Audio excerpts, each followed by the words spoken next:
બોલ્યો એટલે Hitesh Antala YouTube channel છે, લાઈક કરજો, શેર કરજો, સબસ્ક્રાઇબ કરજો, પણ કોમેન્ટ હારી કરજો. કોમેન્ટમાં યાર તમે થોડા કટવાઓ. જરૂરી છે કે હિતેશ અંટાળા પોતે ગમે નોય ગમે મારો બાપી લ્યો, એમાં મેં કે ઠેકો લીધો પોતે નો લ્યો, વાતો કરો. કોમેન્ટ હારી કરો. કહેવાનો મારો ભાવ કે આપણે જે હાંચવા નીકળ્યા છે ને હાંચવીને રહેવાનું છે. માફ કરજો મારા અહીંયા માતાઓ બહેનો વડીલો બેઠા છે એમને કહી દઉં, જ્યાં સુધી શેરી ગરબા જે ગામડાના ગરબા હતા ને તેથી સાંસ્કૃતિક રીતે કાર્યક્રમો હારા જતા હતા. માતાજીઓ રાજી થતી હતી. આ મહાનગરોમાં તમને કોઈ કરોડો રૂપિયાના ખર્ચા કરીને સુંદર મજાની મોટી મોટી નવરાત્રિ થાય, બહુ સારી વાત છે. પણ એ 2 અગરબત્તી કરીને 3 ફૂટનો માતાજીનો ફોટો રાખીને પછી બહરાટી ચડાવીને બધી માતાજીને ખોડિયાર ગરબે રમવા આવજો ને. સ્વામી શ્રી ચરણોમાં વંદન.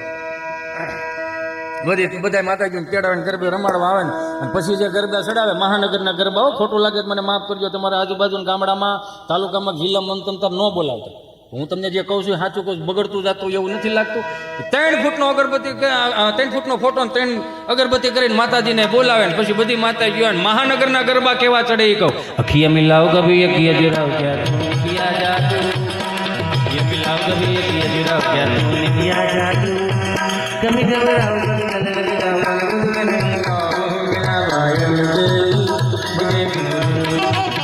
મારો રામ બોલું કરે. ચાલુ રે તને પ્રેમ મળી જાય, હું આપી દઈ. ચાલુ રે એની કરતા આવો ગામડામાં બધી માતાજીઓ કે હાલો આપણે અહીં ન રહેવાય. કેમ તો કે છોકરાએ ગરબો નથી ચડાવ્યો તો ડમરી ચડાવી. અને બધી માતાજીઓ આવે ગામડામાં કે ત્યાં ગામડામાં હવે શું રહ્યું છે. આપણા મનમાં એક બધાને જે કરી ગયું છે ને કે હવે ગામડામાં શું છે. ગામડાએ હાંસવી રાખ્યો.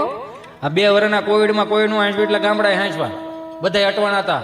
બીડીઓ વાળા અટવાતા તો 2 શર્ટ મારીને ઠાર નાખે. મેં કાંઠા નાખી બપોર પછી કાંડ લાગે ને ભાઈ. ઘણા અટવાતા હતા. એ ફાંકી વાળા 2 કટકા મોઢામાં નાખીને પડીકું વાળીને ખિસ્સામાં નાખી દે, વળી પાછું પડીકું ખોલે. 2 કટકા મોઢામાં નાખીને પડીકું વાળીને ખિસ્સામાં નાખી દે. બુધવારે વળી પાછું પડીકું ખોલે. 2-4 સટકોરા પાણી નાખે. મેં કીધું આ શું કર્યું કે 2 દિવસે માવો હૂતો હોય જગાડવો પડે ભાઈ. ઘણા અટવાતા હતા. એમાં સ્વામી મને વાત યાદ આવી ગઈ. અમારા મિત્ર રહ્યો ને ગભો મારી પાસે મને કહે કે વેક્સિન દેવડાવવા આવું. ક્યાં આવું? વેક્સિન દેવડાવો. કીધું હારો વેક્સિન દેવડાવજો. અમે સુરત આરોગ્ય કેન્દ્ર વેક્સિન દેવડાવીએ. નર્સ બેન અહીંયા બેઠા અને ગભાને અહીંયા બેહેરો. તો નર્સ બેને સહજતાથી એટલું પૂછ્યું, તમારો પહેલો ડોઝ છે કે બીજો ડોઝ?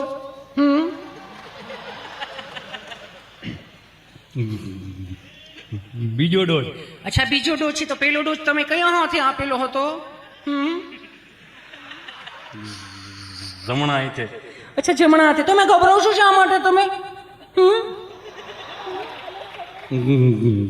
ગભરાતો નથી, વિચાર કરું. હું વિચાર કરો છો તમે? કે વિચાર એ કરું છું તમે કેટલું પ્રેમથી પૂછો છો. ના એટલું બધું પ્રેમથી ન પૂછાય બેન. કેમ બેન? એટલું બધું પ્રેમથી પૂછશો ને. ભારત સરકારે 3 ડોઝનું જ કીધું છે, અમે 7-8 ડોઝ લઈ લેવું. એક તો વેક્સિન ઘટે છે ને. મારો રામ ભલું કરે. થોડાક દિવસે વળી પાછો આવ્યો, કોવિડની જ વાતો કરું. થોડાક દિવસે વળી પાછો મારી પાસે મને કહે કે કલેક્ટર સાહેબ પાસે જવું. મેં કાં કે અહીંયા એક આવેદનપત્ર દેવું છે. મેં હેનું કે આપણે ઘર બહાર નીકળીને પોલીસવાળા સાહેબ જે મોર બોલાવે છે ને એ તો ન કરી બોલાવે છે, એ તો સીધી જ વાત છે. જવાનું નથી, લોકડાઉન છે. એ કે પોલીસવાળા સાહેબ ભલે એનું કામ કરી રાખે, મોર બોલાવી રાખે, આપણે ખાલી આવેદનપત્ર દેવા જવું. હું કે કલેક્ટર સાહેબને એટલું જ કહેવાનું છે કે સાહેબને પોલીસવાળા સાહેબને દંડા બદલી આપો. કેમ? નવા દંડા આપો. જૂના દંડા મેં કીધું તને શું વાંધો? સીપટીઓ બહુ આવે, દંડા ફાટી ગયા ને એમાં. નવા દંડા આપે ને તો સારું રહે. અરે રામ ભલું કરે. ગામડાની બધી મહાનગરમાંથી બધી માતાજીઓ ગામડામાં આવે. ત્યાં ઉકા દાદા, રામજી દાદા, ભીમજી બાપા આવા સુંદર મજાના માયક નહોતા. એલ્યુમિનિયમના ભૂંગળા હતા. 3 ફૂટના ભૂંગળા. 3 ગામના કરબેટે હંભળા એવા. 5 વર્ષથી માંડી 20 વર્ષની દીકરી એ ચણિયા કરીને ગામના 4 ચોકમાં માતાજીને હાજર કરવા આવતી હોય. સાહેબ માં તૈયાર કરી દે, મર્યાદાની મૂર્તિ માં તૈયાર કરીને અહીંયા ઓઢણું ઓઢાડી દે, પીનું ભરાઈ દે, માથે હું ઓઢણી ઓઢાડી દે, ચુંદડી ઓઢાડી દે અને અહીંયા પીનું ભરાઈ દે. બધી દીકરીઓ ગરબે રમતી હોય તો 20 વર્ષનો દીકરો ચણિયા ચોળી પહેરેલી દીકરીઓને આમ નજર નાખે તો ફેરવી લેવી પડે નજર. હું કામ? સાક્ષાત જોગમાયોનું સ્વરૂપ લાગતું. ત્યાં ગામડાની મર્યાદા હતી. એટલે ત્યાં વડીલોએ સાચું રાખ્યું ગામડામાં. હેમાં તો કાળે ને કૈયાણી મણીમાં સાધુ ત્યાં જોગમાયા. હાલો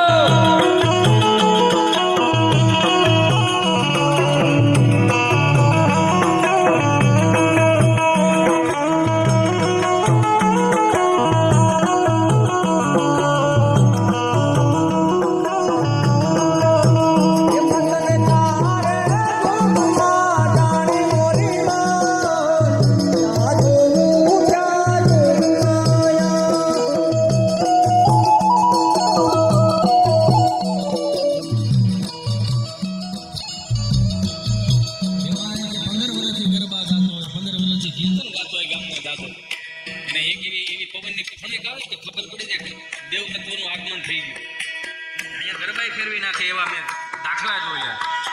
સોનલ ગરબો શિરે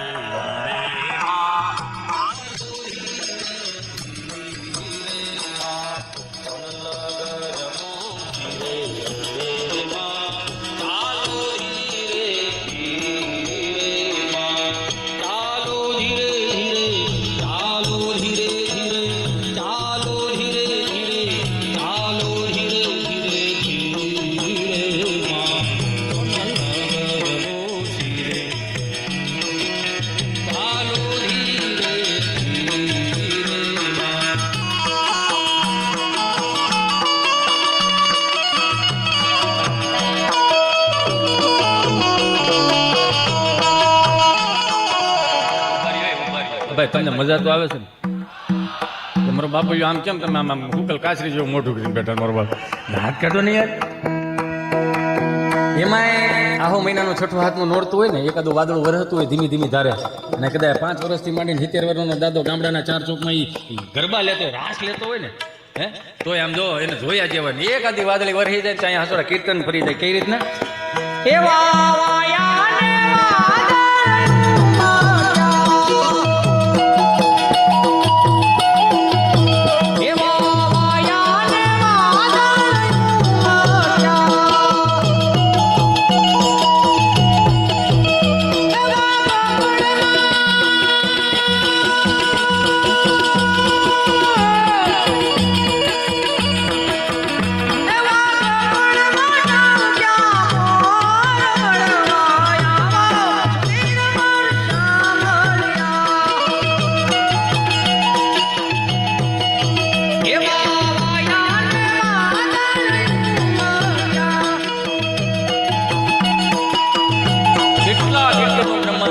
થી લઈને કેટલાય સંતોએ લખ્યા ઉજળા કીર્તનો તમે એને સાંભળો તો તમને મજા આવે રાખે.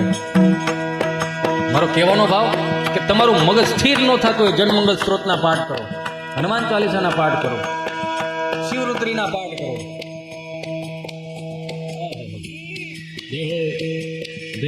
ધન્યવાદ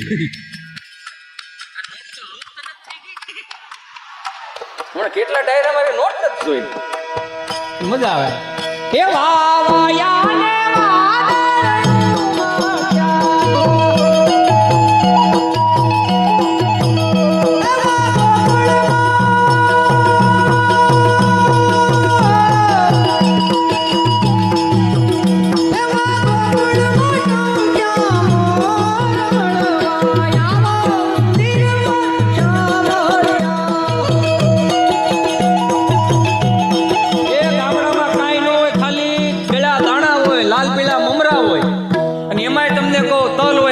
ખાલી ખાંડ નાખેલી ઈ જ ભોગ ધરવા તો સાહેબ અહીંયા મહાનગરની જેમ નહીં કે પેલા નોરતે કયો નાસ્તો બીજા નોરતે કયો નાસ્તો ચોથા નોરતાની ખબર ન હોય તો બાયું તમને કોઈ ઓલા ગામનો ઓલો શું કહેવાય એને પ્રમુખને પૂછે સમોસા છે કે વડાપાઉં છે ઈ આપણને ખબર નથી. ગુજરાતી એક જ એવી પ્રજાતિ છે ખાઈ ખાઈને હાલવા જાહે હાલીને પાછા ખાવે.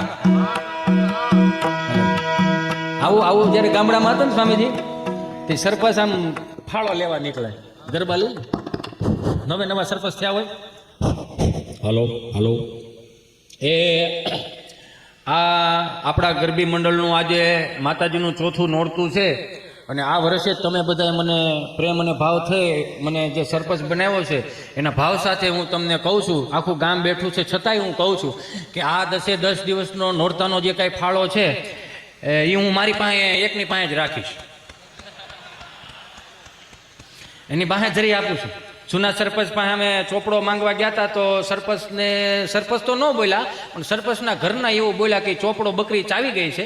તો એ અમારા ઉપસરપંચે ચોખ્ખું કીધું કે તમ તાર ભલે બકરી ચોપડો ચાવી ગઈ પણ 4-5 લીંડીઓ અમને આપી દો એમાં અમે ગોતી લેવું. પણ તો એ પાછા ન પડ્યા એમ. અને સરપંચ તો સરપંચ જ હોય ને. સરપંચ હમણાં એક ગામમાં એક ભાઈ બિચારા ધામમાં ગયા ને એના વાઈફનો ભલો પાતો હતો આમાં એટલે કરતા હતા કરું રસ્તી તૂટતા છે સાથે નાખું ગામ લાગી ગયું મને એકલી મૂકીને અમે કરું રસ વગાડવા દાલો શિવરંજની વગાડો આમાં નવું થતું જ નહીં. હવે મારે ધીમું રોવું જોઈએ. તમે મને એકલી મૂકીને કેમ આ છોકરાઓનો કો આને કેમ મોટા કરવા મારે આનું શું થાય કે સરપંચ બોલ્યા નવે નવા સરપંચ બેન ચિંતા કે મારો ભાઈ બેઠો છે બેન આ દીકરા દીકરીને મોટા કરી દઉં આ મારા ભાણિયાને ભાણક્યું છે એમ માને હું બેન એને મોટા કરી દે એને શિક્ષણ આપીશ એને નોકરીએ ચડાવી દઈશ બેન અને વરા પ્રસંગ પતાવી દે બેન ચિંતા નો કે તારો ભાઈ બેઠો ચિંતા કરી કે તેને એ વિષય મૂકીને બીજા વિષય મને પણ એનો વાંધો નથી એને મને પ્રોમિસ આપ્યો તો પ્રોમિસ આપેલા કે આપણે ચારધામની યાત્રામાં જશું મલેશિયા જવું પણ એકી ભેગું નહીં થાય કે સરપંચે કીધું બેન ચિંતા કેમાં આપણે ચારધામની એક યાત્રા કરાવીશું ભાઈ બેન નાઈને આવશું આપણે બેન ભાઈ બે જાવ બેન ચિંતા કેમાં તારો ભાઈ બેઠો છે ચિંતા કેમાં ત્યાં તો એ બેન એ વિષય ઉપર વાત મૂકીને ત્રીજા વિષય ઉપર વાત પણ એનો વાંધો કાંઈ નથી આ 40 લાખનું દેણું કરતો ગયો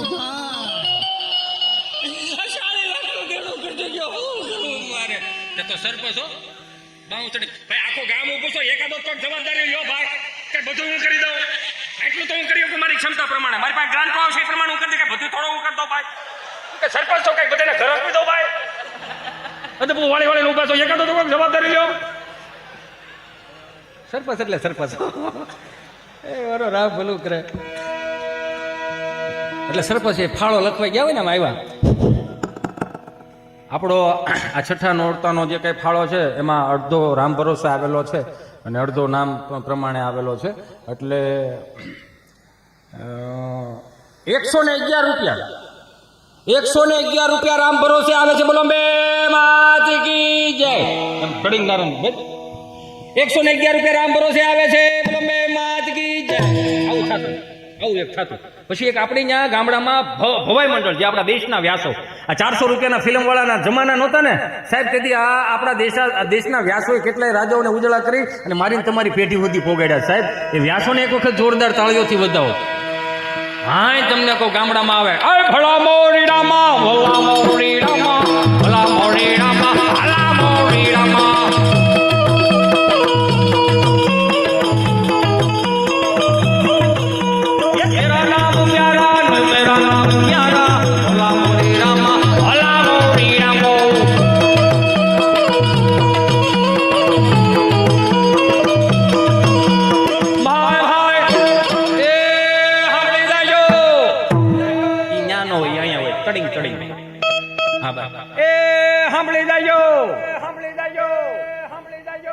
આ તો ગામના શાર પાદરમાં સાંભળાતું લાગે છે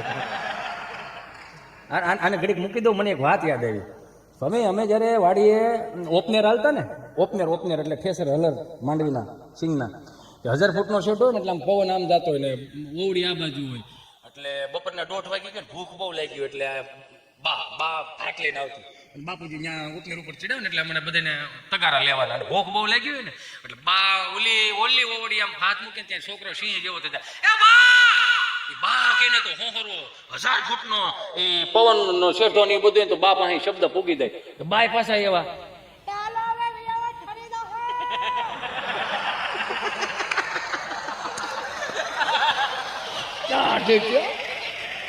આપણે આપણી જેટલો અવાજ થોડો એનો આપણે કહું ને બસ નથી મારે બાને સંવાદ ચાલુ છે બાય બધા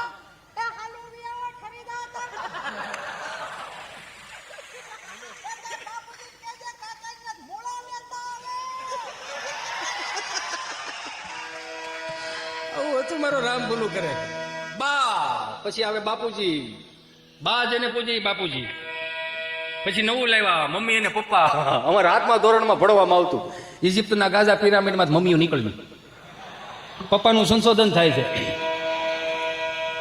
હવે તો આપણે સુધરી ઢેફું થઈ ગયા બધા પશ્ચિમી સંસ્કૃતિનું અનુકરણ મીઠા લેવા છે મોમ એટલે થીજી ગયેલું ડેડ એટલે મરી ગયેલું આવું હું નથી કહેતો ગુજરાતી ભાષા આવું કહું મારો રામ ભલું કરે ક્યાં માતૃદેવો ભવ ક્યાં પિતૃદેવો ભવ સનાતન સત્યના શબ્દો હું તમે મોમને ડેડ સુધી પોગી ગયા તો ક્યાંય આ 4 વેદ લખાણા 6 શાસ્ત્રો 18 પુરાણ ઉપનિષદો નીતિ શતકો વૈરાગ્ય શતકો છેલ્લે શિક્ષાપત્રી લખાણી ક્યાંય આગાહી કરીશ મોમમ ડેડમ પુત્ર આદિ ભવિષ્ય ભાંકતે એવું ક્યાંય લખ્યું છે ઉપાડા હેના લીધા હતા આપણે બધા મને કથા સાંભળવા ગયો ત્યાં બોલતા હતા કથા હોતી હે પ્રભુ આ કથા વાર્તાનો જે કોઈ લાભ લે છે મિત્રને સ્વર્ગમાં વાસ થશે